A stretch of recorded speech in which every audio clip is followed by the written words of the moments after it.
பாருங்கள் பாருங்கள். இப்போது உள் பக்கமாக வச்சு அடித்து பதிவு தையல் போட்டுக்கிட்டோம். அதை வெளிப்பக்கமாக திருப்பி மேல் பக்கமாக மடித்து வச்சுருக்கோம். நெக்கு பகுதி வருது இல்லையா, கழுத்துடைய மடிச்சடிச்ச பகுதியில் வந்து மடிச்சடிச்சிருக்கோம். அதுக்கப்புறம் துணியை நல்லா மடக்கிட்டு, பெரிய துணியாக இருந்தால் மடக்கிக்கலாம், சின்ன துணியாக இருந்தால் 1/2 இன்ச் மடக்கினா போதும். அதாவது 2.5 இன்ச் துணியாக இருந்தால் 1/2 இன்ச் இல்லை 1 இன்ச்சுக்கு மடக்கினா போதும். அதை விட பெரிய துணியாக இருந்தால் என்ன பண்ணிக்கலாம், மடக்கிக்கலாம். ஸோ இப்போ இந்த கார்னர் இருக்கு இல்லையா, மடக்கிட்டு இந்த கார்னர் இருக்கு இல்லையா, இந்த கார்னரை நம்ம இந்த தையல் போட்டிருக்கோம்ல, இந்த தையல் போட்டதுக்கு மேலே இப்படி வச்சுருங்க. வச்சுட்டு ஒரே தையல்,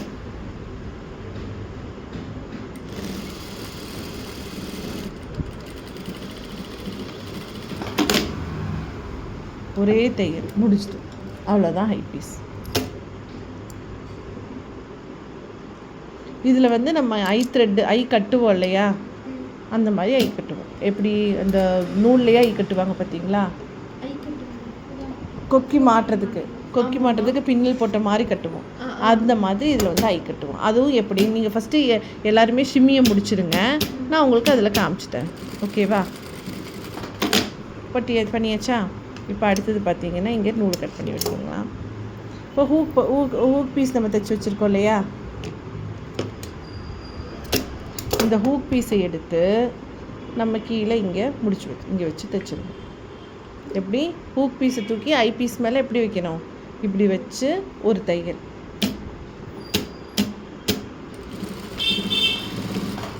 ஓகே, தைச்சிட்டு பார்த்தீங்கன்னா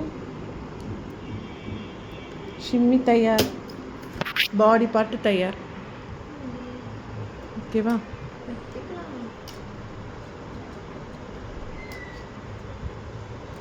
ஓகே. ஃபஸ்ட்டு என்ன, ஷோல்டர் தைக்கணும். நெக்ஸ்ட்டு 2 ஆர்ம் ஹோலும் ஜாயின் பண்ணணும், மடிச்சடிக்கணும். கழுத்து மடிச்சடிக்கணும். அப்புறமா சென்டர் கட் பண்ணி கழுத்து மடிச்சடிக்கணும். அதுக்கப்புறம் ஹூக் பீஸ் வைக்கணும். அப்புறம் ஐ பீஸ் வைக்கணும். அப்புறம் இது 2ஐயும் ஜாயின் பண்ணணும். இது செய்யுங்க பார்க்கலாம். நீட்டாக இருக்கா?